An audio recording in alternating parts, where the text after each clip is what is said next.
All right, everyone, welcome back to the Cranbourne East Secondary Podcast. So, per usual, you got myself, Mr. L. We also have our usual as well.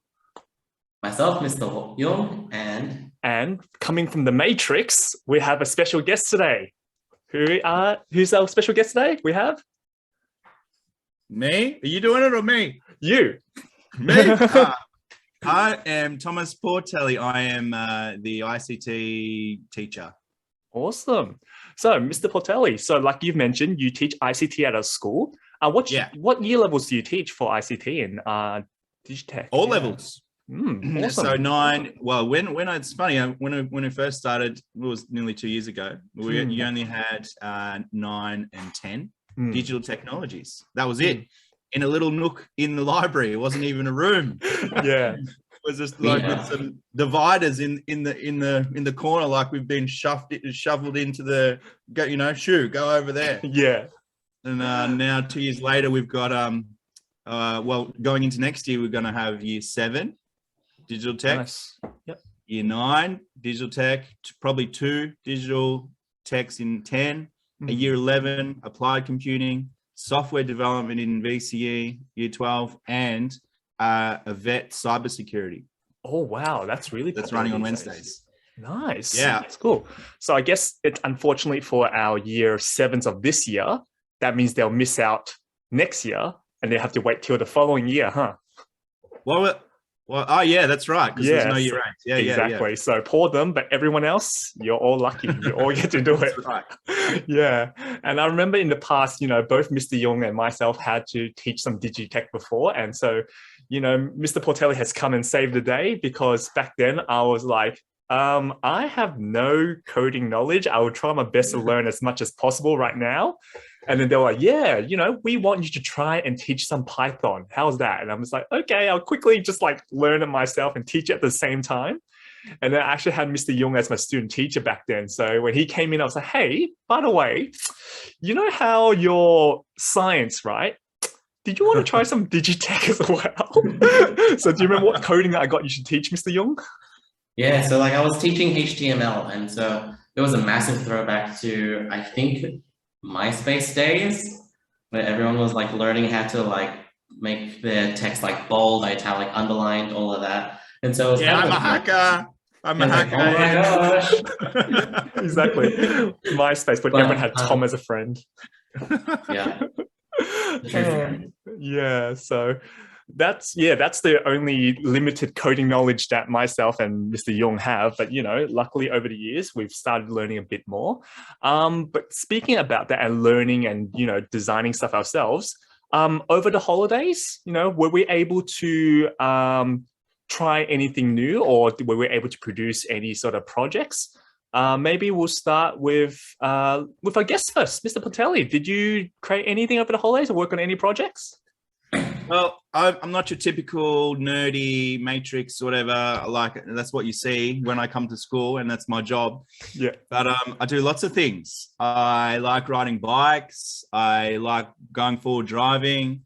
I like doing all sorts of stuff. Doing a bit of house renovations and things. So literally on the holidays, my computer went off on that whatever that day was, Friday. Yep. And I didn't turn it on for about another week and a half. Just Perfect. nothing. That's good. But yeah, mainly what I've been doing over the last few days actually is been pulling the gearbox out of my full drive. Oh. In the garage. So was it broken or are you upgrading it? So when we went into lockdown, that was week 2 of term 3. The weekend before that, I can show you a video if I can find it. Dominic and I went forward driving. And I think, I don't know, Sammy, if you follow my Mav Shorty Instagram, but one of the latest posts was Dom and I going up this steep full drive track, and it was really muddy, and Dominique was saying all these things because it was her first time going.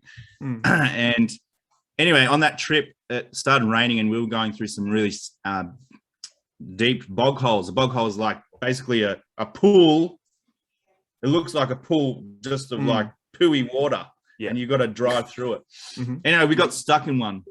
and we had one of the guys had to pull us out backwards because we couldn't go forward or backwards. And then the car sat in lockdown. After that, I couldn't go out after that. And then we got home. The car sat in the driveway for about, I don't know, 2 weeks. And then I went to start it and move it, and this noisy thing was going on. It's called a throw-up bearing in a clutch. If you know how a clutch works, the throw-up bearing pushes the pressure plate, which releases the clutch off the flywheel of the engine that's always spinning. That disengages the gearbox. And that when there's a throw-up bearing on the shaft of the gearbox, and if that gets a water in it, and the grease falls out of it, it becomes really noisy. And the only way to replace it or grease it up or fix it is taking the whole gearbox out. Oh, wow. Yeah, because I know gearboxes can be quite expensive. That's the thing. Because, for my own car, the one that I'm driving at the moment, it's not an automatic car, but I have the option to change it to automatic when I want it to, right? So, I mean, like not real automatic because there's no clutch anyway, but I can, drop gears and take up the gears whenever I want. So I remember the first 2 years I was driving it, I was like, oh yeah, I love just like dropping the gear and just like speeding up and all these things, right? But then what eventually happened was that now my car, for some reason, it actually can't manually drop gears anymore. So I've taken it to mechanic. They're like, yeah, I can replace the gearbox, but they're quite expensive. But technically right now, when you're driving it in automatic mode instead of manual, it still can go up and down gears anyway. So do you actually want to waste money and do that? I'm just like, I think I've grown out of that phase now. Fine, I'll just keep it as it is, So that's why I don't use my gears anymore. Of course, if I ever had to go up some sort of like steep hill in the future, I would just have to rely and just pray to the gods and be like, please, hopefully it will automatically drop gear by itself and not have to have me push it up. So yeah, that's what I've been. And I can see a photo come through. Let's see if I can share the screen. Yeah, it's just a little video of what I was talking about. Yep. Okay, so I'm going to share my screen right here. Nice. Excuse that. That's all good. Oh, wow. So this is first person. Yeah. Yeah. If you put the sound on, you can hear Dom whelping for help. Jesus, Weezers. That's all right. Awesome. Awesome. Okay, so I think a lot of people know, like my students definitely know that I cook a lot because I kind of just take photos and I put it in front of the camera and I'm like, look at what I made. But if you don't know, I like cooking. I think in the last episode I talked about how I was doing a lot of cooking projects. But basically, my passion or hobby is in cooking now. So like, if you look at me, some students might go, okay, he likes going to the gym, yada, yada, yada. The whole reason why I like going to the gym is so I can eat food like this or make food like this and eat it. I'm like, look, I like strength, yeah, cool. But like being able to eat good food, that is on point.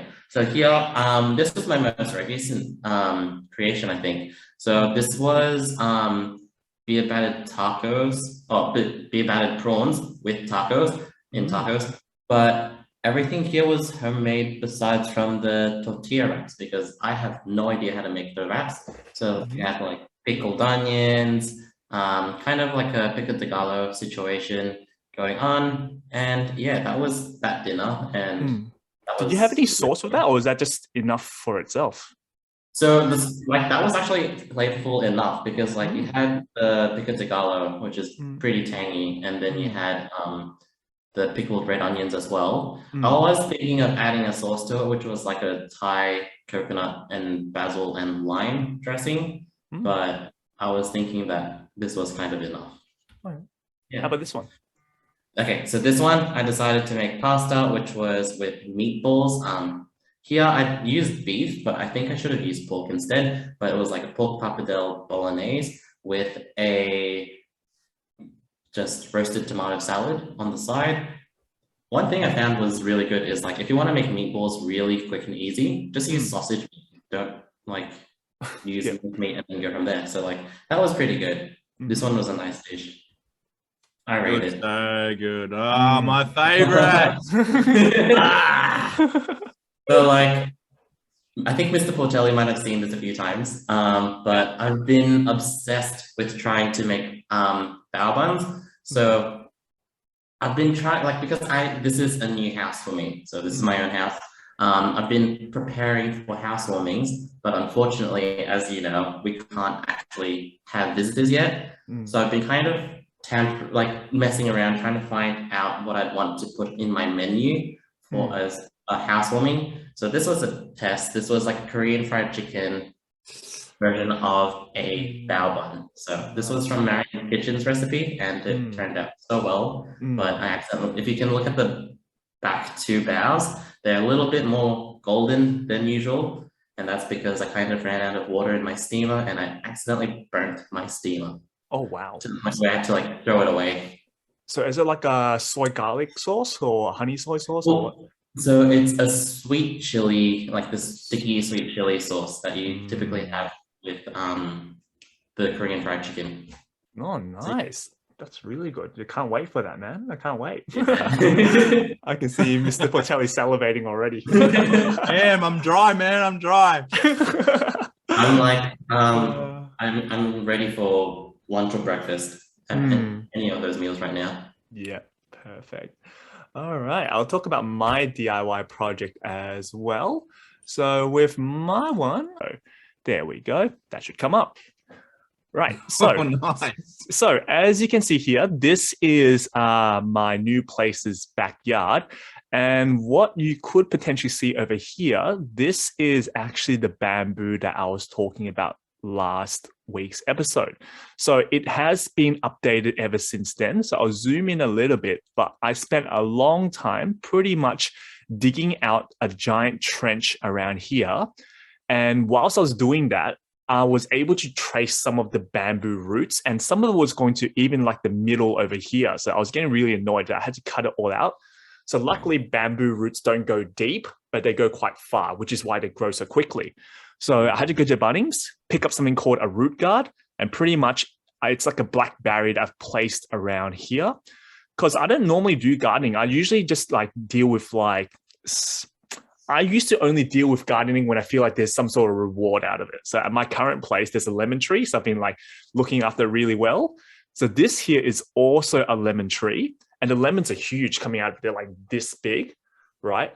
And the thing is with these lemons is that you might see here, I have this yellow thing and I've added that on myself. It's meant to like trap citrus flies. So I've been going through the tree, pruning it, cutting out any parts of the tree that are infected with like bulbs, because there's a type of citrus wasp where what they do is they inject their eggs into citrus trees. And so they bulge up. And then what happens during like summer is that the citrus wasp, they actually start emerging out of it. So it just makes the tree less healthy. So I've just been trying to deal with getting rid of as much of those wasp nests as possible. Luckily, they don't sting humans or anything, but just trying to get rid of as much as that. But I guess what I plan to do in the future is that, because a lot of people are telling me, you know what, Mr. L, why don't you just get rid of the bamboo tree, you know? But the problem is there's some on the neighbor's side, there's some over here. It's like it's spread everywhere anyway. So I was like, look, it's going to be impossible to kill off all of it. So why don't I just make a barrier? And then what I'm actually going to do is I'm actually going to dig up this entire area over here, and I'm going to transform it into a Japanese Zen garden. So whilst at first I initially thought, yeah, let's just do a little area. But then the more I thought about it, it's like, it's going to look weird if it's small. So I think it's going to look nice if I extend it the whole way, use the bamboo as a backdrop. But then I thought, you know, if I do a bamboo Zen garden, then that's less lawn mowing. That's also less weed pulling that I need to deal with. So what I'm going to do, maybe at the end of year school holidays, I'll probably get time around then. It's going to be really hot. That's the problem. But I'm going to dig out all of this area, and then I'm going to put something down called a weed mat. So it's like this synthetic mat that goes underneath that stops anything from growing up. And then I'm going to put the white stones on top of that. And then maybe slowly over time, add a little bit like stone structures, maybe bamboo, decorations and whatever stuff. So that's my DIY project that I'm working on. Yeah. I don't know about you, but this gives me strong Animal Crossing vibes. The bamboo. Yeah, there There is. it Making the Zen garden. Yeah. That's I way. feel like Yeah. I feel like you're neglecting something in that picture. There was a fence that was going between you and Yes. the And the neighbor. neighbor, yes. So we're Yeah, in talks. Yeah, we're talking with the neighbor right now, talking about how we are going to get someone to come in and fix it. So yeah, we will do that. Don't worry, we will eventually do that. But I think one of the main reasons why the fence is like that as well is because of the bamboo as well. So hopefully by now, actually containing it a bit, then the roots won't actually go underneath that side as much as well. So that will hopefully fix that problem. So yeah, bamboo looks nice, but it is so damn annoying to manage and deal with. Yeah. My grandpa used to make me bamboo guns. I think it wasn't that type of bamboo though. He used to have it was a thicker type of bamboo, maybe whatever that thick. And he used to cut a section and then cut another little section out of it and loop it over, and then cut a hole in the main tube, and then you'd flick that up and it would flick a little bamboo piece at the end. Oh, wow. Yeah, because that's the different type of bamboo, because that's the one where it's like you said, that's the larger bamboo. And that's the type that goes really, really high. So the one that I have is quite thin. But yeah, my parents were like, oh, you got bamboo anyway, can you drop some off? Because we want to build some like garden lattices with it. And so I was like, yeah, sure. So so just made the use of But what I do eventually want to either buy, or I probably will learn to make it by looking at some online videos, is using that same thick bamboo is to make those deer scarers, which they have in Japan, which is like where it fills up with water, and up to a certain point, once it fills up with water, it goes right. Yeah, so you need the thick bamboo for that. So you can't do thin, of course. So that's one thing I hope to do, just buy a water pump, and like a system, eventually add that in. So that's the good thing about Zen Gardener. It's like I can start with the most basics first, and then whenever I am free, then add a bit more, So I don't have to do it all at once, luckily. Yeah. You should also do that thing where you have like that bamboo trail with water flowing through it, so you can like just put like noodles into it and then like close down. Yeah, that one where they have the noodles coming down the bamboo in Japan. Yeah. Cool. All right, so now that we've talked about our DIY projects, what I do want to quickly also move on to and talk about as well is, I guess, some things that are happening with the IT world and what's actually been happening. So in particular, I remember talking to Mr. Portelli the first time, and he was telling me about how, even at his previous schools, he would always, work with students and work with external companies as well, to talk about how they can design different web interfaces for them as well. So, and I know, Mr. Portelli, you did mention something along the lines of you really wanting to get girls more interested in IT as well. So do you want to elaborate a bit more about that, and maybe some of the projects you did at your previous schools? Yeah, I'll start with the girls. The girls has been a big focus for me as a teacher, as a working in that profession. Before I was a teacher, I was running my own business and contracting as a web developer, software engineer, network person, and doing that sort of stuff. So then I got sort of sick of that and wanted a career change and became a teacher. So I didn't have to chuck away all those skills. So then I became an IT teacher. But my other plan was also to be on the inside and develop things for education using my business, which is still running at the moment. I can talk about that later. But as soon as I became a teacher, it was apparent that there weren't a lot of girls in or taking up the subject. It was always full of boys. It was a boys' club. And if you did get a girl, it was only one or two, and they would be, I don't know, you would feel sorry for them because they would be left out a little bit, or they'd be always working on their own. So it's always been a focus for me as a teacher to somehow, how do you engage the girls in IT? And the biggest thing I found I started at Manor Lakes P12 College. I was situated in an office and a building where we shared a space with arts and textiles. And of course, you get a lot of girls coming to those subjects. So in that same building, we had a subject called art and design. And it was like a split subject where two teachers would teach it, but one teacher would be doing the art stuff and the other teacher would be doing the design stuff. And I was doing the design stuff, but it was more IT stuff. So we'd be doing Photoshop, anything digital, basically. That was traditional art, but we would try and do it digitally, like make 3D things in Unity or Blender, do heaps of Photoshop stuff, movie making, video stuff, all arty stuff by using digital stuff. Anyway, of course, because it's an art and design subject, we used to get a lot of girls in that subject come through. And that was like a year 10 subject. And then from there, I would build a relationship with them and show them, hey, actually, IT is fun. It's not all, you sit there and you do HTML coding and you have a teacher who doesn't know what they're doing and trying to teach you Python or something. Yeah, it can be cool and it can be fun. So I used to recruit a lot of girls from there, and it worked. The last year I was at Manor Lakes, which is 2018 or 19. In software development, I had a good quarter, I reckon, of the class were girls. And one of the girls scored the highest score in all of the class. She got like a 41 or something for software development. So I was one of my most proudest moments as a teacher. That's awesome. But yeah, I think it's hard because, like I say, I wouldn't have got those girls without the art and without them, not knowing that they were going to be trying, digital technology. Yeah.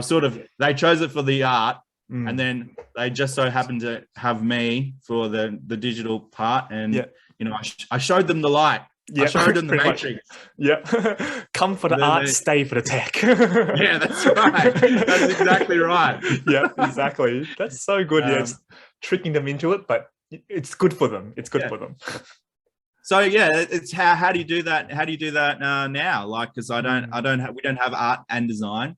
So the only way is for either leadership or other, art classes to promote that and say, hey, we're going to do some digital stuff today. But if you want to do more of this sort of stuff, then you should be choosing, go and talk to Tom about blah blah blah. Yeah. Or it's sometimes it's cool when I get other subjects, like I got maths. Went my first year I used to have a maths my first year at Cranbourne East, and I've got a woodwork this year as well. So if I'm put into other subject areas, it's a good chance for me to not promote like I'm a spruiker, but do IT things in those other subjects to show, hey, if you're interested in that stuff, maybe you should think about choosing digital technology when it wasn't really on their radar before. Yeah, and having the year 7s next year that have to do it, that will really help for future years as well. It's really good. Yes. Yeah. So it's a hard job, recruiting girls. It's also about relationships too. People will say it's not about the teacher, and I'm not saying that I'm some good teacher that girls like going into the classes with, but it's having a good teacher that knows what they're doing and is confident with that stuff, and is able to you got a curriculum, but if you did the curriculum as it says, it's boring. You got to make it relatable to the kids, and you got to live from their world. You got to you got to be on 9gag looking at the latest memes and trends. You got to know what they're into, right? Yeah. And also you got to be you have to be a good people's person and have good relationships with those kids. So I think that helps a lot too. Oh, definitely. I think me and Mr. Young would definitely agree to that as well. And we've seen it in our own classes as well and teaching. But I think it's really good as well, seeing the world starting to make the technology field a safer place for women in general as well. Like for those who follow the news, you might have heard about, Blizzard, who develops WoW, World of Warcraft, and even Activision as well. There's been quite news around that. So if you're interested, take a look at what's happening in the world news around those two tech companies, and how, people are starting to move towards a direction that's hopefully more welcoming and open and safer for girls. So that's not like a boys' club, just like how Mr. Portelli was mentioning earlier, And speaking of that, I did want to talk about web design a little bit. I did have a question, and what I was wondering is, do we think that in the current climate of the world, that if someone wants to start their own business, is web design really necessary anymore? So for example, I see quite a lot of people who start their own business these days, and they can be quite successful not having to start an own website. Now, back then it was quite required. Yeah, yep, you need to start your own website so that people know more about you. But, I think lockdown has been a great example of so many people who start their at-home businesses where they're just like, you know what? Instagram's all I need. I don't need to know any coding or anything like that. Just Instagram will do. And maybe I might upload. They don't even need YouTube anymore either, because Instagram can also have video functions there as well. So, Mr. Portelli, would you think that web design is still required for people who start their own businesses? And if so, make a case. What do you think? Yes, they do. Okay, so give a reason why. Well, if you want to expand your business, you can't be. There's a lot of people who we don't see. We think that every single person is on Facebook. That's not the case. There's a lot of people who aren't on social media. So a website is just like having a business card. And I know from experience, when you're starting a business, it's kind of cool. It's like, you want all those cool things that a business has. You want a business card, you want a logo, you want a shirt with your name on it, whatever it is. You want a hat, like there's all these things I'm saying I went and made. You see those embroidery things at the not the supermarket, the shopping center. One of the first things I did was went and got my business name put on a shirt and a hat and stuff, and I got business cards made at Vistaprint or whatever it was. Oh, I wasn't Vistaprint at that time, but whatever. But yeah, having a website is one of those key things, like a business card or a facade to your business. You need that. When you're in social media, they even ask you for your details. They ask you, what's your business name? Give us your link to what's your email address? What's your, your whatever page, your contact page. It also, for professionalism, if I'm looking at that's the whole reason why we have .com.au. Only registered business holders with ABNs in Australia can register .com.au. And if you're looking at a website and a business, if they haven't got that, then the first thing that I think about is, okay, is this some sort of scam website? Is this trustworthy? I go and have a look. If it's a .com, I don't know, you'd have to go and look at reviews, or you'd have to, there's questions in your mind. But when it's a .com.au, there's less questions.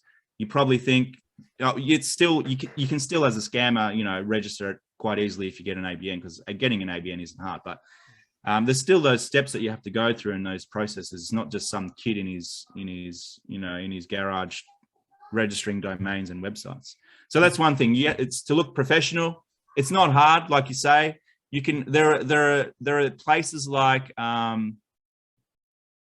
there's an ad. There's an ad on TV sometimes, and like making your own websites. Yeah, it's like making your own. He's like a dancer. He's dancing in his thing, and then he's dancing at the bar, and then he's doing a dance, and then he's setting up a website all of a sudden, and he's setting up a website for his dance studio. Yeah, I remember the ad on YouTube, but I'm trying to remember the name of that website. But yes, I know which ad you're talking about. Yeah, he does different jobs, and then eventually, So there are things like that that you can make a website in 2 seconds. It's no code. You don't look at any code at all. It's all visual. The tools that they've made today. So there's really no excuse to not be able to make a website. It's just exactly like making a business card. It's better than making a business card now, because if you don't have a business card, what do you do? How do you make content? How do you pass on your thing? You say, oh, sorry, I haven't got any business cards. Just go to whatever, tom.com or whatever. If you're trying to communicate. But it's if you want to do it properly, then you have to do all the things, all the social media things. You say, even though you were saying before, like even YouTube isn't as important now. If you want to do it, I just entered it's actually funny. I just entered I'm going to open it. It was a mountain biking competition for Commensal and DH Arco, Ultimate Downhill Bike and Kit Giveaway. And a part of the entries was you had to go and visit and click on all these things. So I'll tell you what they were. Yeah. I confirmed. The next thing was I went to their website. The next thing was I went to their Instagram. The next thing is I went to their Facebook. The next thing is I went to their YouTube channel. So all to get entries and to look at all their stuff. And it's a culmination of all those social medias and websites all together. So if you're only, sorry, my son's making a bit of racket. So if you're only making, one thing, and you're thinking that you're going to be able to make a massive business, then you're wrong. You need to cover all bases. Definitely. Yeah, I know. Like even for myself, that's like I don't actually use Twitter, but I've made a Twitter account before just to increase my entries for different competitions as well. So yeah, definitely I see where you're coming from for there. Yeah. Also, search engine optimization. You don't always get good. If I'm making a business for, I don't know, making Zen gardens in the backyard, and I'm a gardener. If you're searching for that on Google, if you want to increase your ranking, then you have a website, and then you have Facebook, and then you have all those social medias that all point to the website. And if you've got good content on the website, then that means you get more business, right? That's what you want. You want to get more business. True. So you'd be silly not to, have your own website. And that's what I tell my kids too. I actually, year 10 of just end of term 3, finished a project where they made websites based on HTML5 up templates. They got the templates and they edited the templates. The only thing they didn't do was register a domain and upload to a server. But they are out now. I tell them this. I say, I'm not giving you this task because it's some nerdy matrix thing that came from the curriculum. It's something that you can actually use. If you want to start a business, this is the actual process. You get the website, you edit the code, you use this template. The only step that we don't do is, upload to a thing and register a domain. But the hard part you do in this assessment. So it's a real life skill, let's say. Definitely. Yeah. I like how you always make those matrix references, Mr. Portelli. Yeah. But that's really good. I think that was really good advice for people to listen into, because I think we kind of live in an age where sometimes people just like to rely on, okay, what's the easiest way out? What's the easiest thing to do? And then so there's like, let's just do one site or one platform, and it's just everything's all done for me. And then, but if you actually want to succeed, you do need to put in the work. Yeah. Cool. All right. So now that brings us to the time where we mention a particular show that we might want to recommend to our viewers, just based on time. So maybe we'll start with you first, Mr. Yong, and then what show do you want to recommend? Is it a movie or a TV series, or what do you want to talk about? Okay, so what I'm recommending is kind of like 2 shows because they're really similar. Okay. So it's kind of similar to my project, but it's about food. So they're both animes. One is Restaurant to Another World. Yep. And then the other one is Izakaya, which is basically, if you don't know what izakayas are, it's like a Japanese kind of genre. No, it's like a food type. It's like a restaurant, izakaya. Oh, izakaya. Where like it's made for like eating food and chatting. And so like the idea is that there's a restaurant in Japan, and then that restaurant has suddenly been transported to another world, or is connected to another world, and it's just people kind of reacting to food that they've never seen before, but is our like kind of like, or to a Japanese person, their typical daily food. The reason why I recommend this is because it kind of highlights the importance and like the kind of more beneficial effects of food in terms of like your like how your mental state, how important the culture is, and all of that type of stuff. And so yeah, that is my recommendation. Perfect. Cool. How about you, Mr. Portelli? Cool. I'll send you a link. Perfect. Just so you can show it on screen if you want to later. No problem. It's called Manifest. Oh, it's less it's less in depth than your reasoning there, Sam. It's simply just because our friend was watching it and they said it was good, so we started watching it. Yeah, but it's about a plane that the pilot is a plane. They go up. This family is taking a flight home from Jamaica, and one of the planes is full, so the family have to split.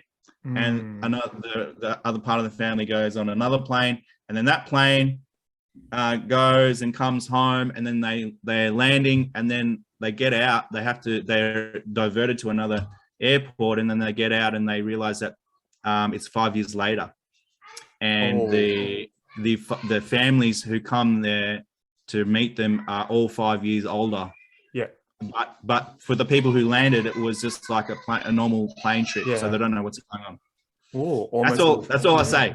Okay. Oh, almost a little bit of a Endgame feels, 5 years later, the type of thing, Okay. Yeah, it has like a Lost feel to it, sort of thing. Yeah. If you guys remember watching Lost. Oh yeah, of course. Yeah, Channel 7. I remember watching that. I was a lot younger though, but yeah.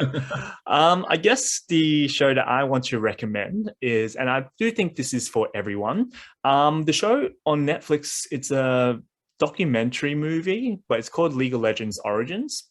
So I don't play League of Legends. I mean, I was more of a Dota person growing up, but I can't deny the fact in terms of how big of a cultural importance it is now to our youth. And the reason why I do want to recommend the show for all people, whether you're a gamer or non-gamer, is because there's something that you can learn from that documentary.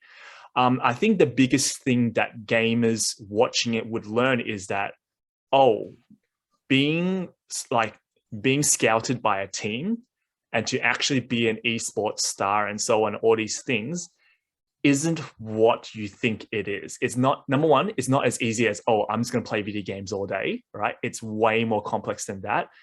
The amount of work that they have to put in, because there's always that saying, once you have to work in it, then you kind of lose the fun in it, right? And you can kind of see that a little bit. And then there's so much like other things that you would never think about. It's not just, I'm going to play video games all day and get paid for it. It's not as simple as that. But at the same time, for non-gamers, it's also very eye-opening to see how this space is changing and how the future of esports is actually becoming more and more mainstream. And so I remember watching it with, my brother-in-law and my father-in-law, because we're living together. And my brother-in-law is a huge gamer, right? And he's always he's like playing games like hours a day, hoping to be like a huge gamer. And he's watching it. He's like, okay, you see that realization on his face that it's number one, it's either he's nowhere near it, or that he's never going to become one, right? And then on my father-in-law's face, you can kind of see that, wow, the media always paints, sports and gaming as not a real legitimate thing, but at the same time, you can kind of see what type of strides it's making in the world and how it's big, like a huge industry. And, so they also realize, it's actually become more and more prevalent in our society.